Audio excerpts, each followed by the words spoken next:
Here, victory, ang kadaugan does not cancel vigilance. Ang kadaugan nato diha ni Ginoong Hesus, wala kini nagpasabot nga dili na ta magabantay. That's the very reason why we are called Seventh-day Adventists. Mga gapaabot, gahulat, gabantay. Leading us to the third question.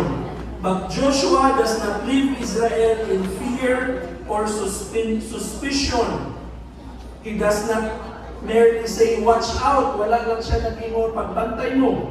Instead, he points them to the heart of covenant faithfulness, not rule-keeping, but relationship. Dili sa pagbantay sa ato ang rules, but pag-build of relationship.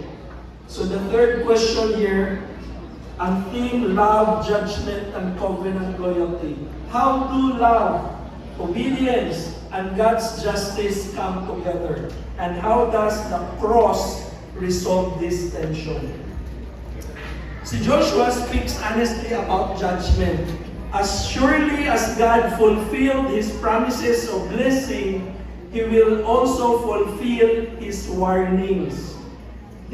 This may feel uncomfortable, but Joshua knew something essential.